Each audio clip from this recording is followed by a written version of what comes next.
Bon après-midi, bienvenue à cette deuxième journée du forum InCyber. Je vous invite maintenant à entendre une table ronde qui a comme sujet décrocher, switcher et négocier son emploi en cyber. How to find, switch and negotiate a job in cybersecurity. Si vous ne comprenez pas le français ou l'anglais, il y a deux canaux, le 13 en français and the channel 14 in English. Your headphones are on your chair. Merci. Donc on va commencer. Donc bonjour tout le monde. Je suis vraiment ravie qu'on débatte aujourd'hui parce que c'est vraiment un sujet qui nous concerne tous. Est-ce qu'on m'entend bien? Pas très bien. Je vois des visages un peu confus. Est-ce que comme ça va? Super. Je vais essayer de garder le micro comme ça.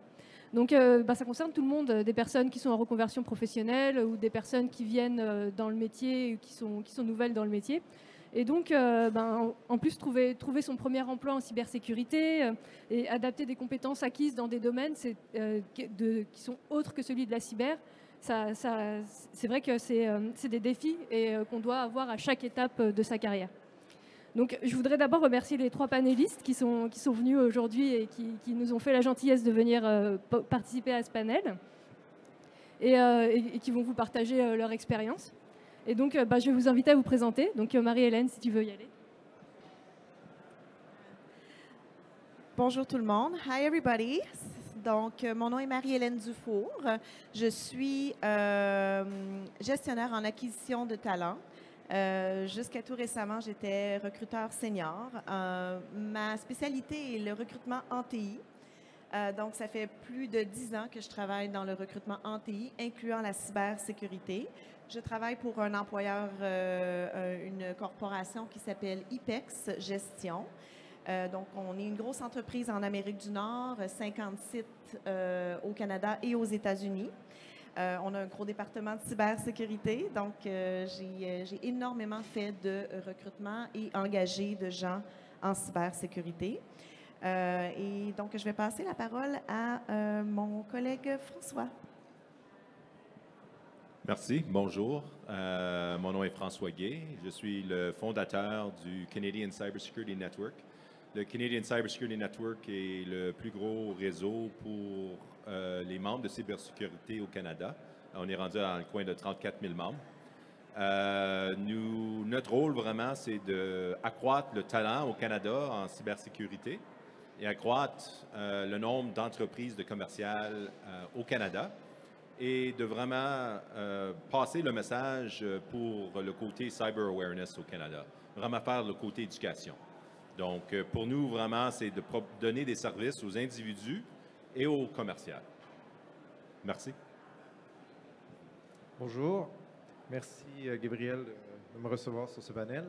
Mon nom, c'est Jean-François Châtelain. Je chapeaute, en fait, les équipes de cybersécurité pour la Société Générale. Pour ceux qui ne connaissent pas le logo, c'est juste ici. La Société Générale, pour ceux qui ne savent pas, c'est une banque internationale française.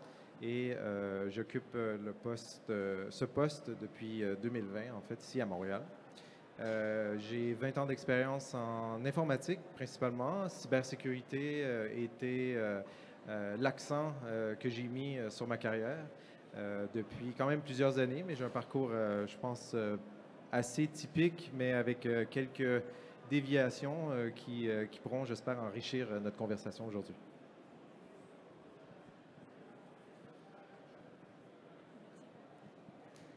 Merci pour les présentations. Je vais me présenter aussi rapidement. Moi, je suis Gabrielle, je suis pentesteuse chez Desjardins. Il y a longtemps, j'étais comédienne, donc j'ai fait vraiment un switch. Quand on parle de parcours atypique, j'ai fait vraiment un énorme switch. Et donc, c'est vrai que c'est des parcours non linéaires comme ça, comme le mien, qui sont très nombreux en cybersécurité. Quand je parle avec des gens, c'est vrai que je vois beaucoup de gens qui ont un parcours il n'y a pas un parcours qui se ressemble en cybersécurité. C'est vrai que c'est assez étonnant. Et donc, malgré tout ça, les témoignages des gens qui veulent rentrer dans la cyber restent que c'est difficile de décrocher son premier emploi. Et donc, c'est pour ça que je voulais savoir, selon vous, comment une personne qui démarre peut décrocher son premier emploi en cyber. Vas-y. J'ai le micro. Pour décrocher son premier emploi, ce que moi je regarde quand j'ai des CV de gens plus juniors, et puis j'en ai déjà dans la salle ici où on a offert des stages. Évidemment, côté personnalité, en dehors de faire des formations puis voir le profil académique des gens, ce qui m'attire beaucoup chez les gens, c'est leur passion pour ce qu'ils font. Donc, comment traduire leur passion ou comprendre leur passion en quelques minutes, c'est leur parcours aussi.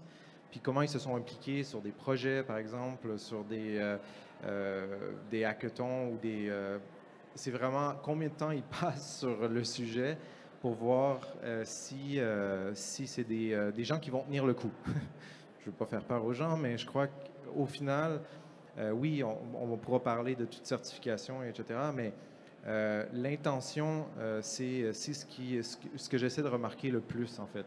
Donc, quand tu as une bonne intention et puis que tu es convaincu parce que tu mets les heures, évidemment, moi, ça sonne des bonnes cordes, ou ça touche des bonnes cordes, justement, pour avoir confiance d'engager ces gens-là dans nos équipes. Moi, je dirais la première affaire, c'est de se rejoindre à des différentes communautés. Puis la raison que je te dis ça, c'est que si c'est une communauté comme B-Sides à Montréal, ou si c'est le Canadian Cybersecurity Network ou CyberEcho, ça n'a pas de différence. Faites certain que vous faites partie de différentes communautés, parce que c'est super important à rencontrer des gens qui peuvent vous aider, et aussi à des outils et des différentes organisations qui vont vous donner des atouts. Donc ça, je te dirais, c'est numéro un. La deuxième chose, c'est faites certain que vous ciblez un certain type de rôle ou un certain type d'organisation. Je pense que c'est très difficile à trouver un emploi de ces jours-ci en cybersécurité si tu n'es pas certain qu'est-ce que tu veux faire. Je pense que c'est super important de devenir un peu plus stratégique, développer un plan de recherche d'emploi qui est ciblé et vraiment d'apprendre en se lançant là-dedans.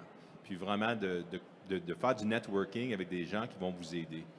C'est certain qu'il y a des gens qui sont trop occupés pour vous aider, mais retrouvez ceux qui peuvent vous aider, puis ces gens-là, les autres, ils vont vous aider. Vous allez voir qu'il y a des gens qui vont vraiment vous soulever. Puis ça, c'est super important. Donc, ne lâchez pas, OK? Quand vous allez lâcher, c'est là que vous allez trouver votre emploi ou l'emploi vous attend. Donc, c'est ça que je vous dirais. Pour faire un petit peu de kilométrage sur ce que François et Jean-François ont dit, moi, je vais vous donner le point de vue un petit peu plus ressources humaines ou acquisition de talent. Donc, dès le moment que vous pensez, moi, je veux faire de la cybersécurité, à ce moment-là, dès ce moment-là, comme François vous l'a mentionné, commencez à vous, excusez l'expression en anglais, put yourself out there.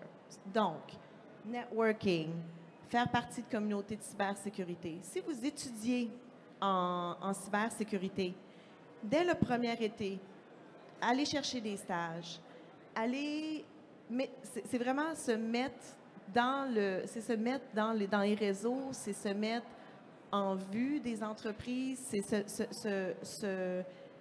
se présenter comme étant une personne émergente dans ce domaine-là. Donc, n'hésitez pas à contacter des recruteurs sur LinkedIn, n'hésitez pas à joindre des communautés comme François l'a mentionné. Une chose que Jean-François a mentionné aussi, que j'aimerais mettre l'accent, la présentation aussi.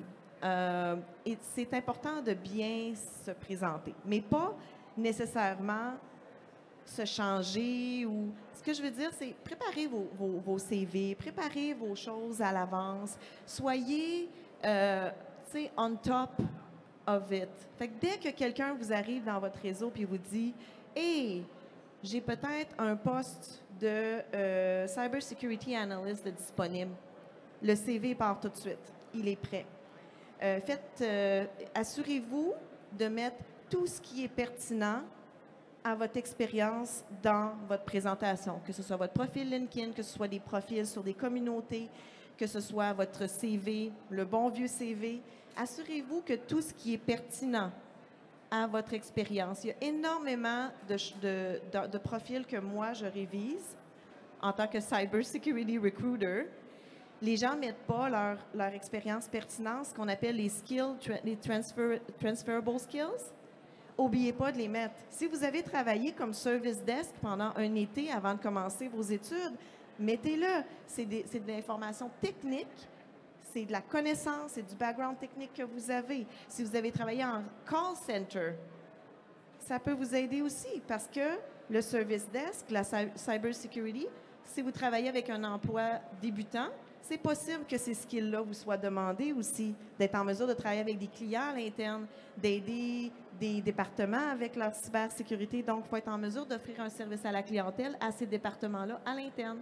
N'hésitez pas à mettre toute l'expérience pertinente sur vos éléments de présentation, que ce soit des profils en ligne, que ce soit dans des communautés.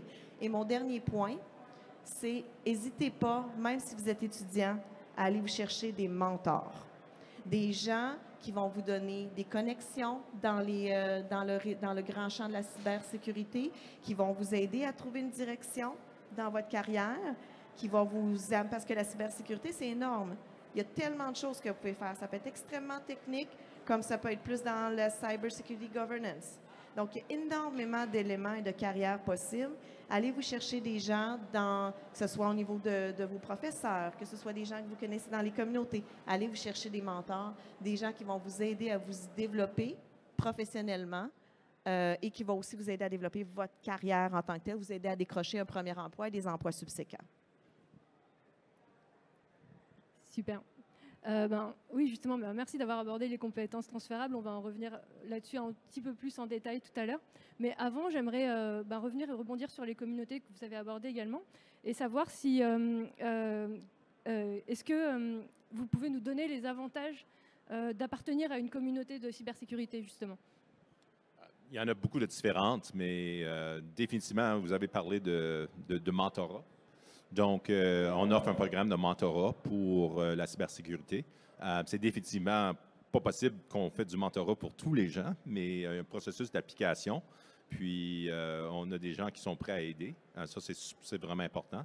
Nous avons un site qui est partenaire sur le nôtre qui s'appelle CanadianCybersecurityJobs.com. C'est le seul site pour les emplois de réseautage de cybersécurité au Canada. Donc, c'est dédié juste à la cybersécurité. Ça, c'est définitivement important.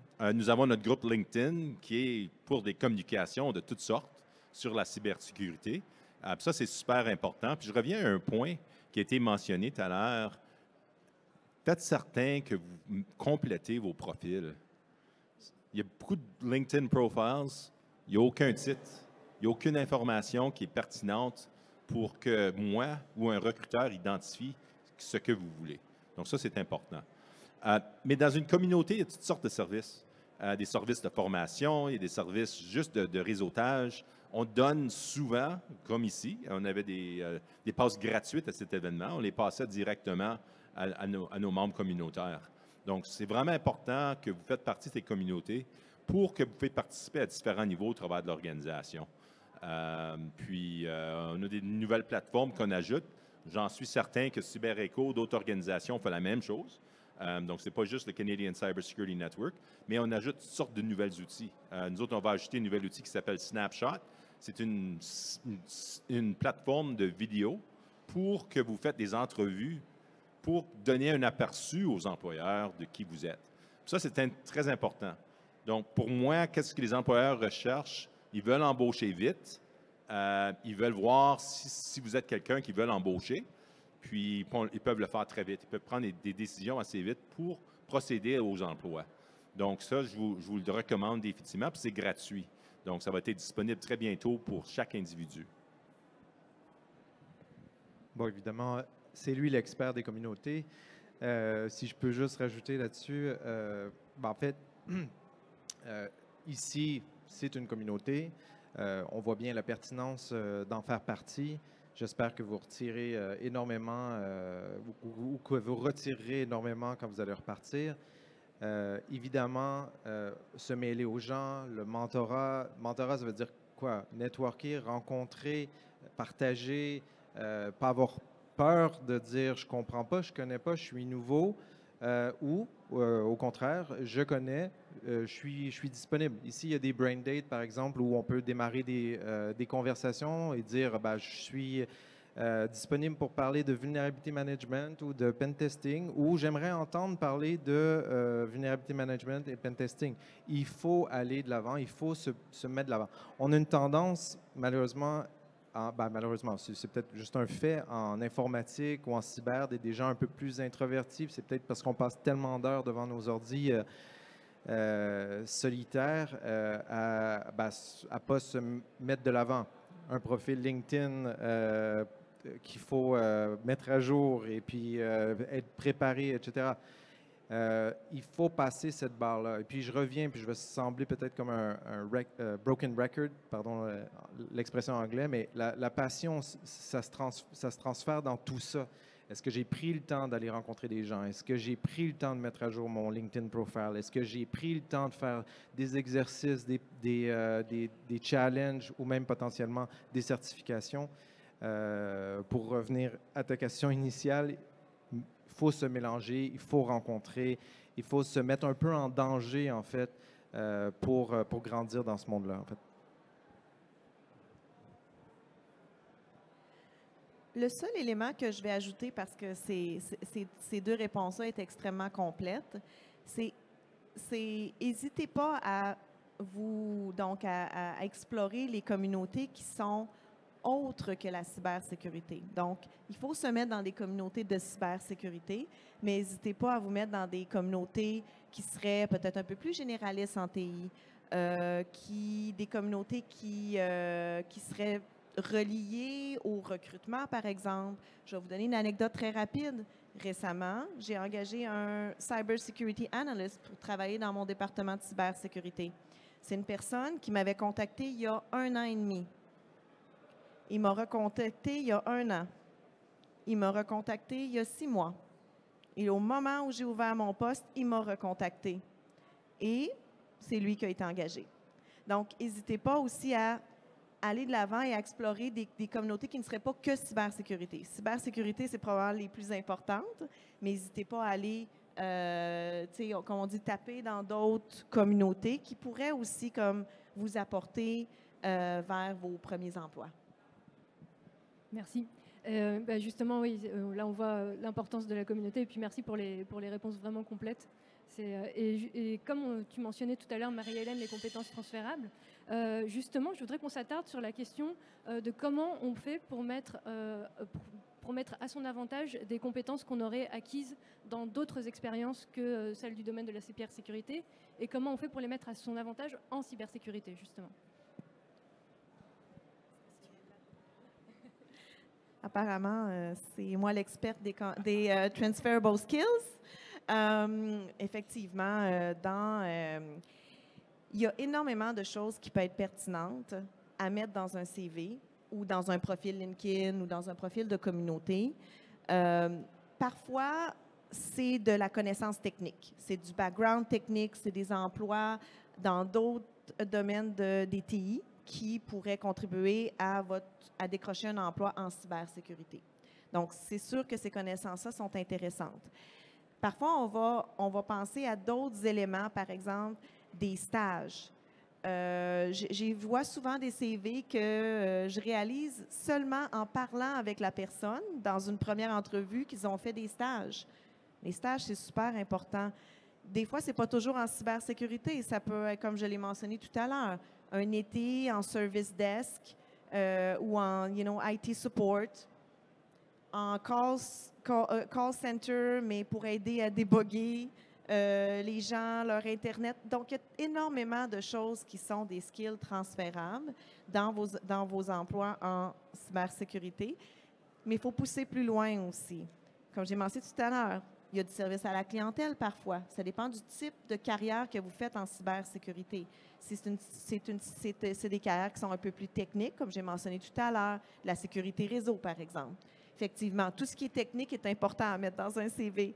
Si vous voulez aller un peu plus dans l'évaluation de politiques de cybersécurité en entreprise ou en organisation, vous voulez aller plus dans ces domaines-là, par exemple, effectivement, vous pouvez aller chercher toutes les skills qui sont business, les skills de négociation, les skills de présentation. Donc, n'hésitez pas, quand vous vous installez, vous commencez à penser à votre carrière, quand vous commencez à bâtir vos profils en ligne, vos CV, faites cet exercice de réflexion-là. Qu'est-ce que j'ai fait, moi, dans ma vie professionnelle et même personnelle, qui pourrait contribuer à bâtir ma carrière en cybersécurité et aussi à m'orienter?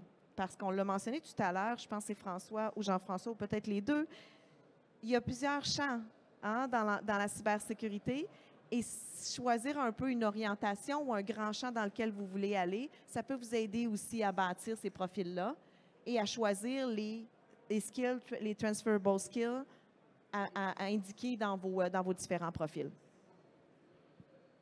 Moi, je dirais, ça fait plus que 30 ans, je vais vous démontrer mon âge, que je fais du recrutement. Mais qu'est-ce que je recherche toujours? C'est de voir comment vous avez accompli quelque chose. OK? Donc, si vous avez accompli quelque chose d'incroyable ou un projet de quelque sorte, ou vous avez accompli, je ne sais pas moi, une démonstration de comment développer du HTML, n'importe quoi, au collège, à l'université, au travail, dans n'importe quel domaine, démontrer ses succès, puis après ça, expliquer pendant l'entrevue ou pendant le processus comment est-ce que vous l'avez arrivé à ce résultat. On veut voir que vous avez une personnalité qui non simplement peut innover, mais qui peut opérer, qui peut délivrer quelque chose qui est important à un employeur. Ça, c'est super important. Si on ne le voit pas, on ne peut pas penser que vous allez l'accomplir. Donc, c'est vraiment important de démontrer des exemples concrets de qu'est-ce que vous faites. Donc, pour moi, ça, c'est super important. Je pense que vous avez pas mal tout dit. Je rajoute peut-être une chose qui est plutôt mon profil, par exemple. Un exemple concret, c'est évidemment l'aspect technique. C'est pour ça que je touchais sur le point que mon parcours n'est pas atypique, parce que j'ai fait informatique. J'ai commencé en cyber, je me suis orienté. La cyber m'a aidé à aller vers le développement applicatif pour revenir vers la cyber grâce aux éléments de développement applicatif que j'avais appris, la réseautique que j'avais été sur certains projets sur lesquels j'avais été impliqué. Donc évidemment, si vous avez des connaissances techniques, la réseautique est toujours en train de travailler avec nous. Les développeurs ont fait du DevSecOps. La semaine dernière, on a fait un Secure Coding Challenge avec eux. Quand tu as un profil technique, même quand tu parles avec les gens de cyber, ou plutôt quand tu es en cyber puis tu parles avec les gens développeurs ou les profils techniques, tu as beaucoup plus de crédibilité quand tu viens de ce domaine-là parce que tu parles à des gens ou des gens qui sont en position dans laquelle tu étais dans le passé. Mais évidemment, toutes les soft skills que les gens peuvent développer dans d'autres emplois, nous, on travaille main dans la main avec les départements légaux, main dans la main avec les départements de conformité, main dans la main avec mon CIO qui est juste ici devant avec nous. Il faut avoir des soft skills et quand tu as ces soft skills-là, tu te démarques quand même beaucoup par rapport à tous les gens qui ont axé leur éducation sur la technique. Donc, pour ça, c'est très important. Oui, vas-y. Jean-François, tu m'as fait penser à quelque chose. Pour les gens qui ont des profils atypiques, donc un peu moins typiques, un peu moins axés sur la technologie, ne soyez pas gênés de ça.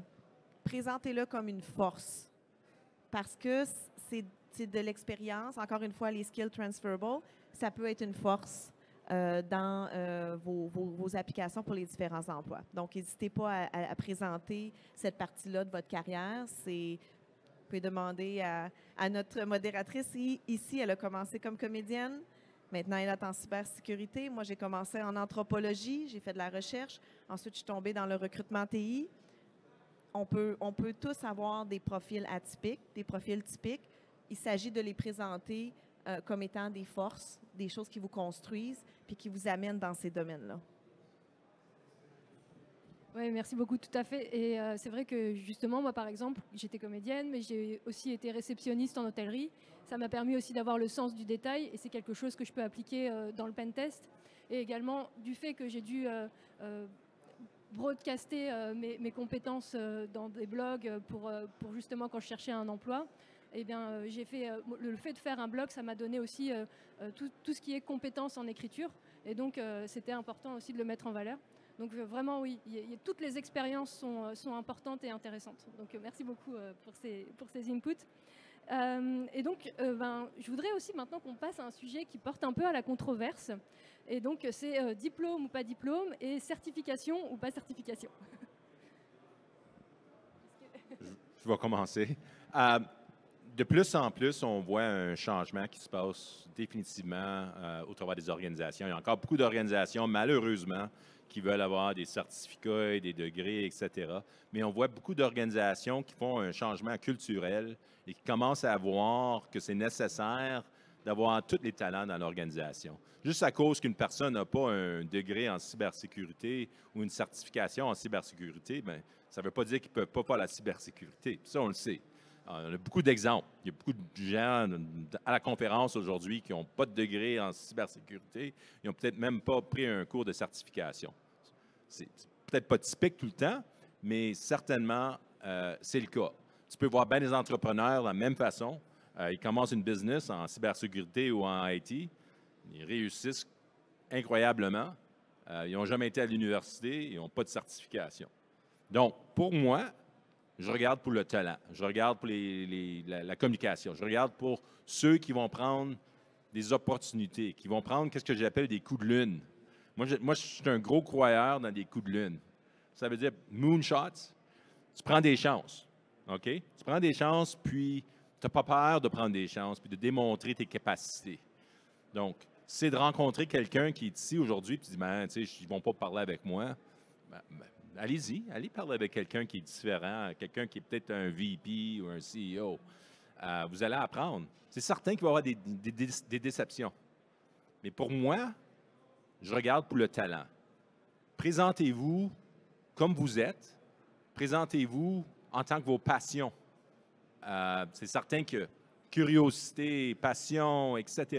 Ça, c'est important. J'en connais. Je connais certaines personnes qui sont ici qui démontrent de la grosse passion. Puis pour moi, c'est ceux-là que je voudrais embaucher. C'est ces gens-là qui me disent « Wow, je veux travailler avec elle » ou « Je veux travailler avec lui ». Donc, les organisations commencent à changer, mais c'est culturel. C'est nouveau, la cybersécurité. C'est vraiment d'une façon, c'est nouveau. C'est pareil comme quand je travaillais à Telecom, puis tout le monde voulait embaucher des PhD. PhD in Engineering. Bien, il y en a seulement un certain montant hein, au Canada. Puis, quand j'étais à Nortel, on embauchait, je pense, 1200 par année. Donc, on embauchait 33 des PhD au Canada. Tout à Nortel. C'est pas tenable. Pareil comme ça en cybersécurité. Je crois, en fait, je crois aux deux, les certifications, mais dans des contextes un peu différents. L'expérience, quand tu as de l'expérience, de travailler dans une sphère qui ressemble, un profil technique, tu n'as jamais fait de cyber, mais ça fait 5 ans, 10 ans que tu fais de la réseautique. Pour moi, tu n'as pas besoin de certification pour comprendre ce qu'on fait en cybersécurité. Évidemment, tu es junior, tu sors de l'école, tu arrives en entrevue avec une certification, je vais considérer que tu as un intérêt, puis que tu es allé au bout de ton cheminement et que c'est pas juste un wow, c'est tellement trendy la cybersécurité, je vais aller de l'avant avec ça et tout. Non, tu es allé jusqu'au bout, tu as fait l'examen, tu t'es arraché les cheveux, tu as fait les heures que ça prenait et tu as obtenu ton certificat et tu veux continuer. Donc, je pense que quand tu as un certificat de différents niveaux, beginner ou évidemment advanced, c'est difficile de rentrer comme junior comme advanced, mais ça démontre justement, je reviens sur l'idée de la passion, le commitment de la personne et pour moi ça en dit long, très long en fait. Donc, je vais vous donner un exemple vécu. Donc, moi, j'ai fait 10 ans d'études. J'ai un bac, une maîtrise et un doctorat en anthropologie. Et je suis devenue recruteur en TI et après ça en cybersécurité. Tout ce que je sais Et je suis très technique en passant. Je suis pas très ressources humaines, je suis beaucoup plus technique. Et tout ce que je sais, je l'ai appris on the job. Je pense que ça dépend beaucoup du type d'emploi pour lequel vous appliquez. Donc, c'est sûr que si vous appliquez pour un poste qui vous semble être un poste de cybersécurité intermédiaire, qui demande 5 à 10 ans d'expérience, c'est possible qu'on recherche de l'expérience en cybersécurité. Peut-être pas nécessairement de certification ou de diplôme. Comme Jean-François a donné comme exemple, il est possible que quelqu'un qui ait travaillé, qui ait commencé comme tech support, qui a monté en réseautique, qui a commencé à faire de la cybersécurité, de la sécurité réseau et qui applique sur un poste intermédiaire en cybersécurité, cette expérience-là va être effectivement, on va la considérer. Donc, certification ou non, c'est des skills qui ont été appris on the job. Si vous êtes complètement tout frais sorti de l'école, il faut regarder un peu les emplois auxquels on applique. Les choses auxquelles on s'intéresse, c'est sûr que des postes un peu plus juniors, votre niveau d'expérience va être considéré à ce moment-là. Si vous avez des doutes, comme je l'ai mentionné tout à l'heure, sur le type de poste sur lequel vous employez, et des fois aussi, il y a un élément que je veux ajouter. Certification ou pas certification, diplôme ou pas diplôme, c'est très, très basé sur la culture d'entreprise. Donc, si vous avez une entreprise qui est très intéressée par des gens passionnés, qui veulent apprendre, qui sont très confortables à avoir des gens très juniors dans le domaine de la cybersécurité, qui ont des onboarding, des formations, du training pour avoir ces gens-là up and running, il faut s'informer là-dessus. Donc, il y a toujours une façon, quand vous appliquez sur des postes, d'aller vérifier soit, j'aime bien dire auprès du recruteur, auprès des ressources humaines de cette compagnie-là, c'est quoi votre culture d'entreprise? Avez-vous de l'ouverture pour des gens qui ont un peu moins d'expérience, qui débutent dans le domaine? Ce sont des éléments que vous pouvez toujours aller chercher, des éléments d'information que vous pouvez chercher auprès des gens qui recrutent, auprès des communautés, où les postes ont été affichés, c'est dans une communauté, dans un profil, un network, un chat dans lequel vous faites partie. Il y a toujours la façon d'aller chercher, la culture d'entreprise. Et vraiment, c'est quoi ce type de poste-là? Est-ce qu'il y a de l'ouverture à me développer? Est-ce qu'il y a de l'ouverture à me trainer dans cette entreprise-là? Et ça, c'est bien important. Oui, des fois, on veut vraiment un poste quand on commence. On veut travailler, on veut y aller, on veut commencer à payer nos factures. Puis ça, c'est tout à fait normal. C'est la nature humaine. Mais vous pouvez aussi, dans votre élément à vous mettre out there, soyez sélectif aussi. Allez chercher des postes qui vous ressemblent, qui sont dans votre profil, qui sont dans la carrière que vous souhaitez.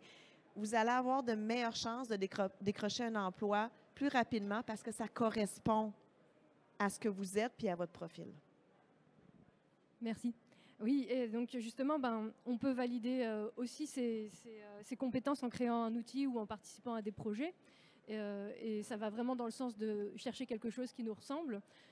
Est-ce que vous avez des idées de projets ou de réalisations personnelles qui pourraient être valorisantes sur un CV?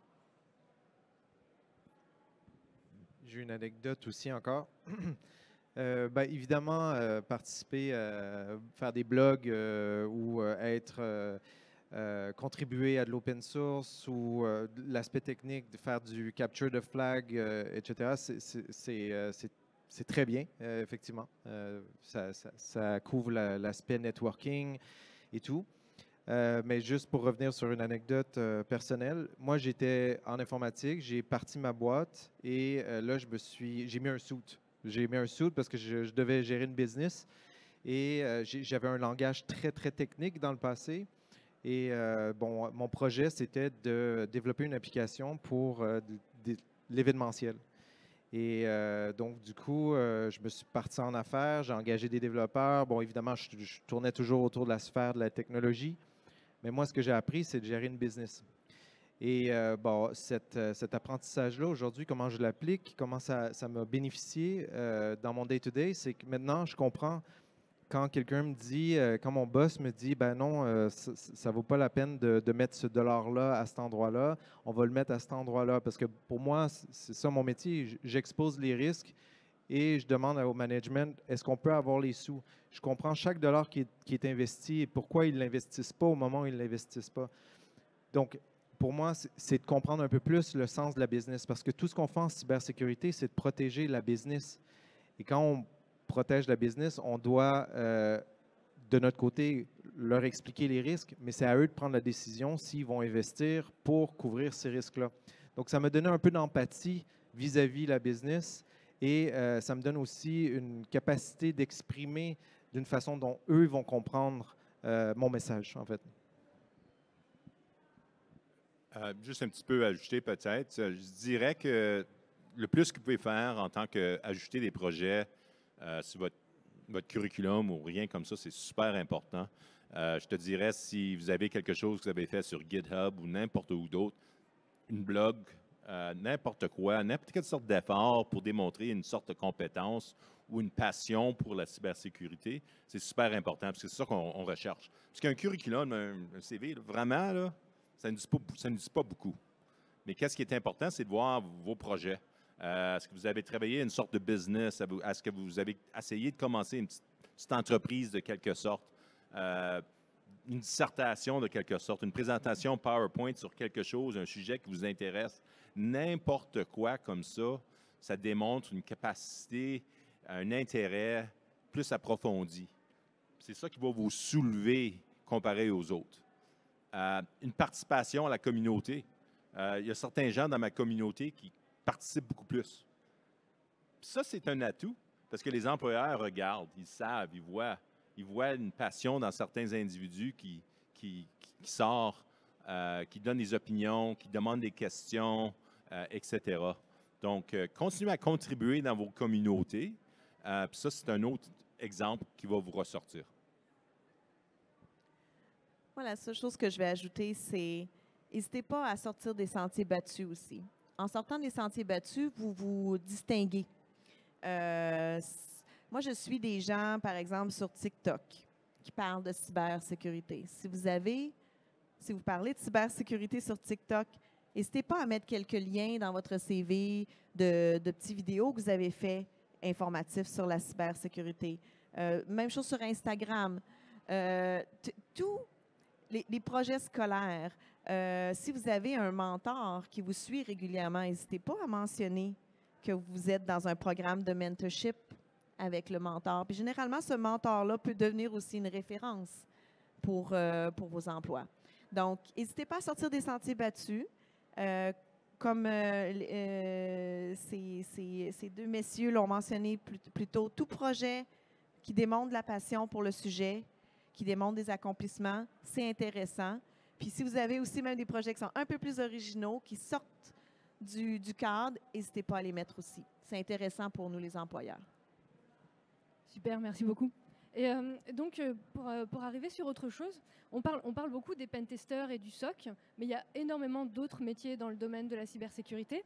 Et donc, j'aimerais savoir si vous pouviez nous parler des métiers qui sont les plus en demande dans la cybersécurité et aussi s'il y a d'autres façons de rentrer dans la cybersécurité, comme l'entrepreneuriat, par exemple. Qui veut commencer? François. C'est certain qu'on voit beaucoup de SOC analysts. Ça, c'est certain que c'est un des plus gros métiers qu'on voit tout le temps. Mais ça commence à changer aussi. On voit des changements avec les services automatisés, etc. Donc, c'est certain qu'à un moment donné, ils vont avoir une réduction de ce côté-là. Les services deviennent un peu plus, je te dirais, techniques, niveau élevé. Mais qu'est-ce qu'on voit dernièrement, je te dirais, c'est que les changements qui sont passés au Québec, puis je te dirais au travers du Canada de plus en plus, du côté privacy, on voit un gros changement. On voit beaucoup de rôles du côté privacy. Donc, privacy compliance, c'est super important. Puis ça va devenir de plus en plus important en tant que le Canada et les États-Unis commencent à mettre des lois un peu plus pertinentes. Donc, ça, c'est un domaine qui est un peu différent. Il est moins technique. Puis, il y a beaucoup de professions de ce côté-là. Donc, je te dirais que c'est important. Mais les autres institutions, comme on dirait, comme le marketing, les ventes, les ressources humaines, ils recherchent toutes des gens de ce côté-là. Puis, c'est certain que ça aide si vous avez un background technique ou un background en cybersécurité. Ça, c'est important. Puis le dernier que je vais vous mentionner, mais ce n'est pas pour tout le monde, c'est devenir un entrepreneur. Je te dirais que la plupart des gens ne devraient pas devenir entrepreneurs. C'est très difficile pour commencer. Il y a beaucoup d'affaires à apprendre. Mais pour certains gens qui ont une certaine compétence assez élargie ou qui n'ont pas de peur, c'est certainement un environnement très intéressant, très excitant. Donc, certains gens, je te dirais que l'affaire qui est importante qu'on a discuté, mais on n'a pas discuté, c'est de comprendre soi-même. Il faut qu'on comprenne ses compétences, il faut qu'on comprenne les limites de nos compétences, puis continuer à les agrandir, c'est certain. Mais si tu vas rentrer dans certains domaines où tu vas prendre une certification ou pas prendre une certification, bien, il faut apprendre comment est-ce qu'on est. Parce que c'est nos forces vraiment qu'un employeur veut embaucher. Je suis complètement d'accord avec toi. Je pense qu'il y a beaucoup d'entreprises ici qui ont démarré une entreprise de cybersécurité parce qu'il y avait des partenaires en cyber, mais qui n'avaient pas nécessairement les leads de ces entreprises-là. Ils n'ont pas de background cyber. Donc, pour répondre à ta question, je pense que oui, effectivement, l'entrepreneuriat est un bon entry point. Les métiers, bon, j'ai des gens dans mes équipes qui font de la gestion d'identité, du développement logiciel, de la GRC, côté, il y a de la compliance, on a des équipes ici qui font du SOC, qui monitorent nos réseaux. Il y a énormément de métiers. On a la deuxième ligne de défense qui est dans la salle aussi. Donc, il y a une panoplie de profils qu'on recherche. Évidemment, moi, j'aime bien mettre l'accent sur la communication. C'est un travail constant que moi, j'essaie de faire. Je me mets j'aime bien me dire, je me mets en danger dans des contextes comme celui-ci, justement pour améliorer la façon dont on s'exprime et tout. Et donc, il y a effectivement énormément de métiers disponibles pour tout le monde avec différents goûts et qui passent du hoodie au suit, carrément. Donc, il y a toutes ces options.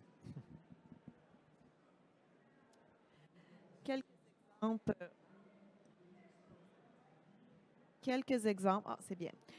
Quelques exemples de postes émergents que vous allez voir sur le marché qui pourraient avoir un intérêt pour vous. Un petit peu plus loin que le Security Compliance, vous allez avoir le Security Governance. Donc, généralement, ça englobe le compliance. Ça va aussi aller avec la révision des politiques de cybersécurité d'une entreprise ou d'une organisation. Donc, donner des conseils là-dessus, faire la révision des systèmes. Donc, on est plus un petit peu dans le consulting, mais ça prend quand même un background technique pour ce type de poste-là. Vous avez aussi tout ce qui est cloud security. Cloud security, c'est quand même quelque chose qu'on voit de plus en plus. De plus en plus d'entreprises décident d'apporter leurs données dans le cloud ou d'avoir des modes un peu plus hybrides au niveau des données. Donc là, on va aller chercher des gens qui sont spécialisés en cloud security. Cyber security trainer. Donc, devenir quelqu'un qui forme les gens, donc les gens qui ne sont pas techniques dans l'entreprise, à être compliant et à avoir des meilleures pratiques de cybersécurité. Je vais vous donner des exemples. Verrouillez votre ordinateur quand vous quittez votre bureau. Donc, pour la sécurité des données. Donc, on a des gens qui se spécialisent maintenant en cybersécurité pour former les employés à l'interne dans des entreprises ou dans des organisations gouvernementales. Et ça, c'est tout un champ de la cybersécurité qui est beaucoup plus dans le learning and development, mais avec le background technique de la cybersécurité. Ceci, c'est juste des exemples pour vous montrer que c'est aussi, il y a des domaines très émergents dans la cybersécurité qui sont un peu moins techniques, qui vont demander un certain background technique, mais qui pourraient aussi être intéressants pour vous à envisager. Oui, ajoute-en. On a ajouté deux du côté industriel, OT. OT devient de plus en plus important. Donc, regardez à ça parce que l'infrastructure canadienne, ça devient de plus en plus important. Ça, c'est super. Puis l'autre, ça serait AppSec.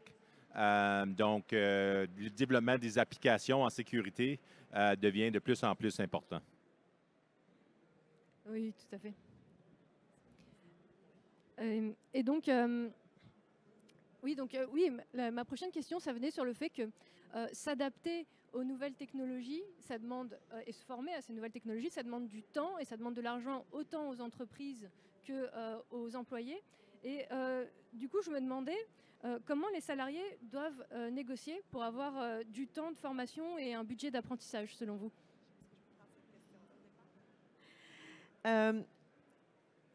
Je pense que la formation, le développement professionnel, growth, dans votre parcours professionnel, c'est super important. OK? Dès que vous commencez un processus d'embauche, de recrutement, dans vos questions, parce que vous allez toujours avoir des moments dans vos entrevues, dans vos rencontres avec les gestionnaires qui embauchent, les dirigeants d'entreprise pour avoir un emploi. C'est une des questions les plus importantes que vous devriez toujours poser en entrevue. Est-ce qu'il y a un programme de développement des employés? Est-ce qu'il y a des opportunités de formation et d'apprentissage? Est-ce que vous avez un bon, solide programme de onboarding? Tout ça, c'est super important. Parce que même si vous arrivez au moment où vous faites une offre, puis que vous voulez négocier de la formation ou du onboarding, si la compagnie pour laquelle vous avez appliqué n'a pas nécessairement ces éléments-là en place, par la suite, quand vous allez arriver en emploi, ces éléments-là, ces structures-là, ces programmes-là ne sont pas en place. Donc, même si on vous les promet, il y a des chances que ça n'arrive pas. Tant que ça pourrait arriver si l'entreprise décide de mettre en place ces éléments-là. Mais si ce n'est pas en place, ces éléments-là ont des grandes chances de ne pas arriver. Donc, ce n'est pas nécessairement de le négocier. C'est de s'assurer dès le départ, quand vous appliquez sur un poste, c'est quoi la culture d'entreprise et est-ce que ces éléments de onboarding, de formation, de développement professionnel sont présents dans l'entreprise? Est-ce qu'on a ces structures-là pour me développer comme spécialiste en cybersécurité? C'est bien important. Puis je vous le dis vraiment au départ de votre processus. Ce n'est pas quand on vous fait une offre. Parce que vous allez voir, à ce moment-là, vous allez être pris un petit peu entre l'écorce et l'arbre. Parce que vous êtes là, oh, j'ai un beau poste, il est là, il est devant moi, j'ai une job. Mais là, j'arrive à la fin, puis je ne suis pas sûre qu'ils ont vraiment les éléments pour me développer. Vous allez être pris un petit peu dans un dilemme personnel. Donc, assurez-vous dès le départ que la culture d'entreprise vous plaît et que cette entreprise-là peut vous développer, vous former et vous onboarder de façon à vous développer professionnellement. Juste 2 points à ajouter, c'est un très bon point. Je te dirais que moi, je vais donner le contraire. Une fois que tu commences à travailler avec une organisation puis que tu es performant, tu es toujours après à développer un business case. C'est vraiment personnel, un business case pour toi-même. Ça, c'est super important. Donc, une partie de la négociation, c'est de dire, ben, tu sais, j'ai travaillé fort au travers les derniers 6 mois, 1 mois, années, etc. Donc, développe un business case de qu'est-ce que tu devrais, la valeur que tu vas apporter à l'organisation. Si l'organisation, c'est certain qu'elle ne veut pas investir dans toi, etc., c'est peut-être le temps de trouver une nouvelle organisation. C'est la vérité. L'autre affaire que je vous dirais, c'est que vous avez une responsabilité personnelle à votre propre apprentissage. Tout le monde l'a maintenant. Les organisations, oui, ils vont donner de la formation, mais pas toujours. Donc, personnellement, prenez l'initiative de vous donner de la formation, d'investir dans vous autres-mêmes, de continuer à apprendre tout le temps, d'être curieux. Nous, à la Société Générale, on accompagne très, très bien nos... Non, sans blague, oui, absolument, on a des bons programmes. Je pense que juste pour ajouter à ça, pour des raisons de temps, je vais essayer d'être rapide, c'est il faut avoir un plan. Si quelqu'un vient me voir en me disant « je veux prendre telle formation », je dis « OK, c'est bien, mais c'est quoi ton plan? C'est quoi la prochaine étape de ta formation? Puis comment tu vas justifier ou comment moi je peux justifier finalement cette dépense dans l'idée où je vais t'encourager, mais il faut que ça fasse du sens dans ce qu'on fait et dans la stratégie de l'évolution de l'employé. Et évidemment, moi, je dicte pas l'évolution d'un employé. Mais si ça ne fait pas de sens dans ce que lui ou elle m'a communiqué, ben là, à ce moment-là, c'est là où je vais pouvoir challenger cette personne-là et puis proposer d'autres formations, etc. Donc, ayez un plan, ça c'est clair, pour montrer la valeur ajoutée que ça va donner à l'entreprise. Merci. Et donc, j'avais une dernière question, enfin une avant-dernière question. Je ne sais pas si on a le temps de... en tout cas, plus on avance dans sa carrière et plus on peut se spécialiser et combiner des compétences rares. Et donc, selon vous, quelles sont les opportunités émergentes dans le domaine pour se démarquer sur le marché?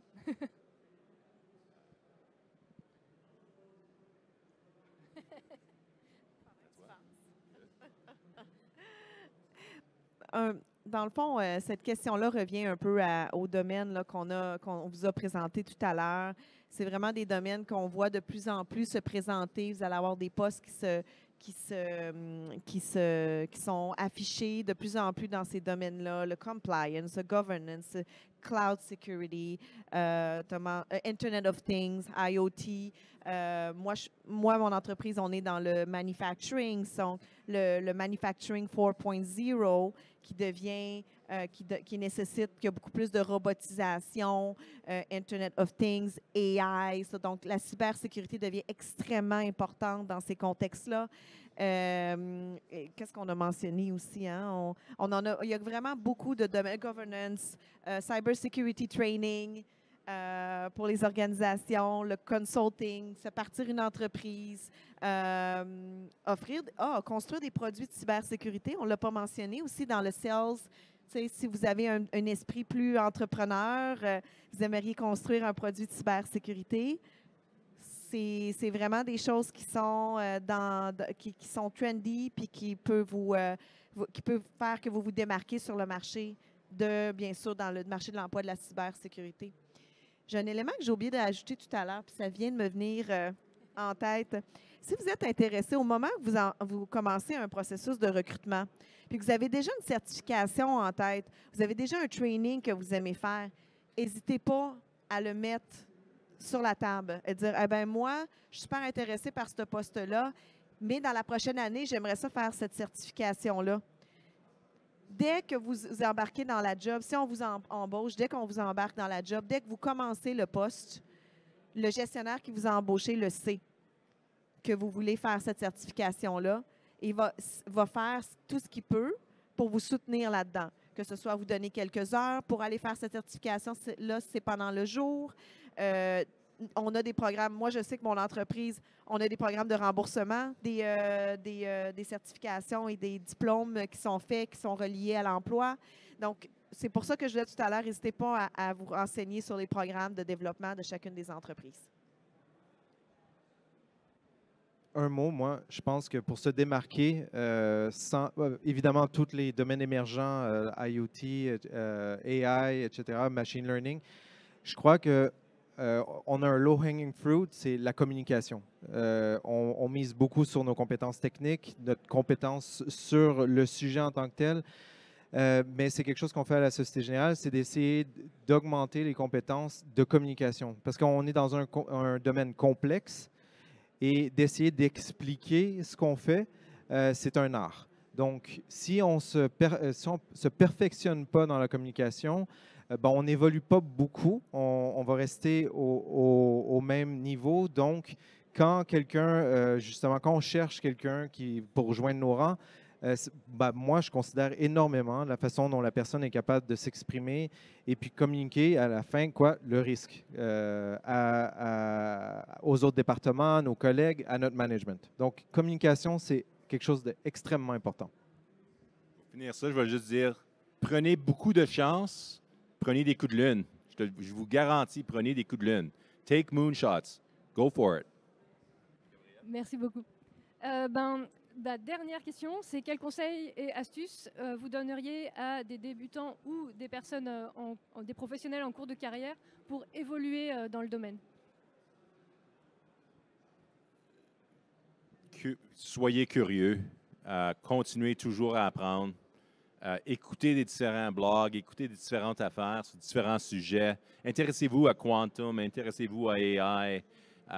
tous les différents domaines qui sont à la surface maintenant. C'est super important de continuer à apprendre. Développer vos compétences de business, la communication, c'est super important. On a entendu souvent tout le panneau. Faut que vous avez des bonnes compétences en communication, c'est super important. Et encore, prenez des coups de lune, je vous le garantis.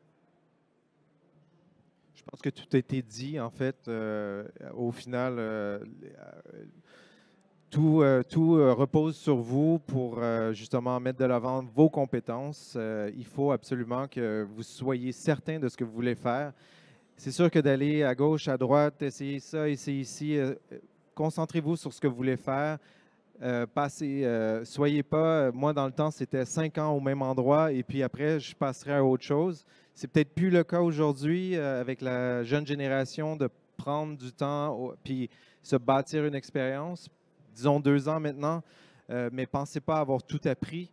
Prenez le temps et rappelez-vous que même à tous les jours, je suis convaincu que mon CEO apprend encore et à tous les jours au boulot. Donc, soyez modeste et continuez à apprendre, quoi.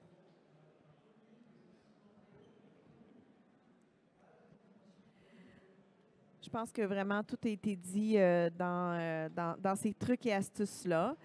Moi, je vais juste ajouter, on l'a martelé, on vous l'a mentionné plusieurs fois dans ce panel-là, la communauté, le réseautage.